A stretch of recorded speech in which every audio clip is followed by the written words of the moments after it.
Hello friends, welcome back to my channel AG education bank. आज का हमारा lesson plan है इंग्लिश का, जिसका टॉपिक है the missile man of India. तो चलिए अपने लेसन प्लान को स्टार्ट करते हैं।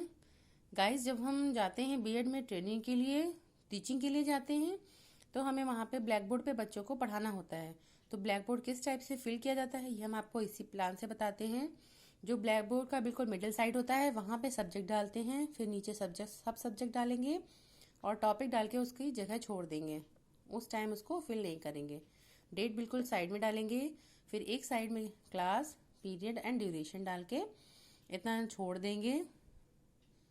गाइस, एक आपको बात बता देते हैं कि जो हम ब्लैक बोर्ड राइटिंग करते हैं तो वो हमारे जो पीछे हम उनको ऑब्जर्व करते हैं वो हमारी राइटिंग पे विशेष ध्यान देते हैं। तो हमारी जो ब्लैक बोर्ड राइटिंग है ना ज़्यादा बड़ी होनी चाहिए और ना ही ज़्यादा छोटी होनी चाहिए, मीडियम होनी चाहिए, ताकि बच्चों को अच्छे आसानी से समझ में आ सके। अगर आप छोटी राइटिंग करेंगे तो बच्चों को समझ में नहीं आएगा। अगर आप बड़ा लिखेंगे तो ब्लैक बोर्ड बिल्कुल कंजेस्टेड लगेगा, भरा भरा सा लगेगा। इसलिए अपनी राइटिंग का ध्यान रखें विशेष। तो चलिए आगे बढ़ते हैं। General AIIMS. गाइस, ये जो जनरल एम्स होते हैं ये हमको सिर्फ लेसन प्लान में लिखने होते हैं। ये हमें वहाँ टीचिंग के टाइम कोई काम के नहीं होते हैं, वहाँ पे हमें इसका कोई काम नहीं पड़ता है।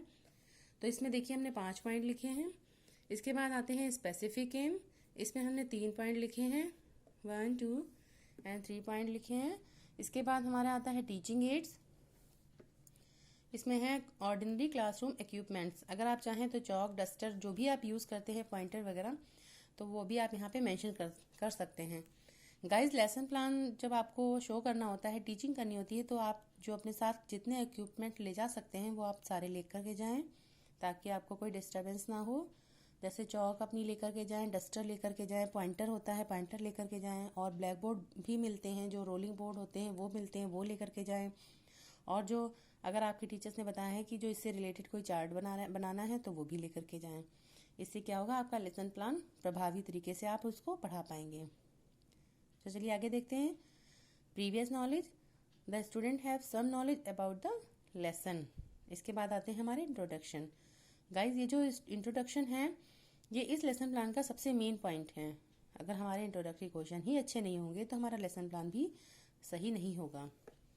तो चलिए देखते हैं कैसे बनाते हैं इसको।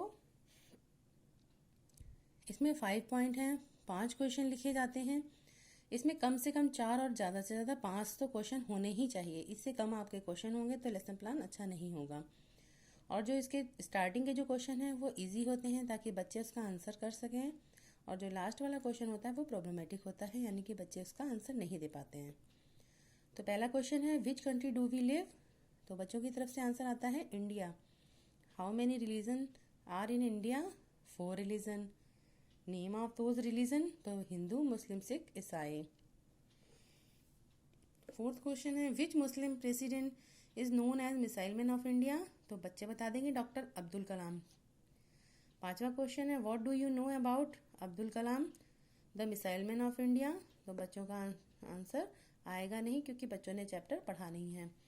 तो यहीं से हमारा स्टेटमेंट निकल के आएगा और हम अपना टॉपिक ब्लैक बोर्ड पे डालकर अंडरलाइन कर देंगे।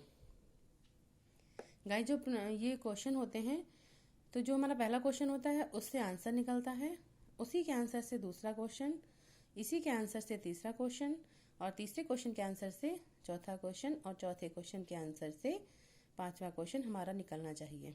ये सारे एक दूसरे से कनेक्ट होने चाहिए।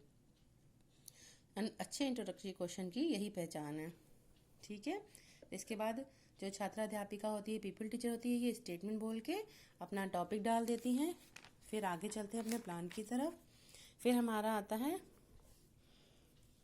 प्रेजेंटेशन। प्रेजेंटेशन में ये पैराग्राफ रीडिंग होती है, और अपने लेसन प्लान में ऐसे तरीके से, इस तरीके से आप कॉलम बना लीजिए 2 पेजेस में आमने सामने के। पहला कॉलम है टीचिंग पॉइंट। तो इसमें आता है model teaching, pronunciation drill, imitation reading and exposition of word. Second column है पीपल टीचर एक्टिविटी का। तो इसमें जो पीपल टीचर्स की एक्टिविटी होती है वो लिखते हैं, क्योंकि यहाँ पे देखिए पैराग्राफ लिखा है, क्योंकि जो पीपल टीचर होता है वो पैराग्राफ रीडिंग करता है। फिर वो प्रोनाउंसिएशन ड्रिल करता है, जो टफ वर्ड होते हैं बच्चों को बोल के और लिख के बताते हैं। फिर इमिटेशन रीडिंग होती है, पीपल टीचर बच्चों से पढ़ने के लिए बोलती है।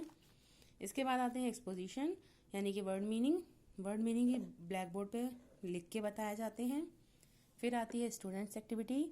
इसमें जो स्टूडेंट एक्टिविटी करते हैं वो यहाँ पे मेंशन किया जाता है। जैसे कि पहले में जब टीचर्स पढ़ाते हैं तो बच्चे सुनते हैं ध्यान से। दूसरे में प्रोनाउंसिएशन को सही से बोलते हैं। फिर यहाँ पे इमिटेशन रीडिंग होती है तो बच्चे लाउडली रीडिंग करते हैं। और ये मीनिंग होता है तो यहाँ पे मीनिंग समझते हैं बच्चे। फिर यहाँ टीचिंग मेथड आता है, रीडिंग मेथड, लिसनिंग मेथड, फिर रीडिंग मेथड और उसके बाद एक्सप्लेनेशन मेथड।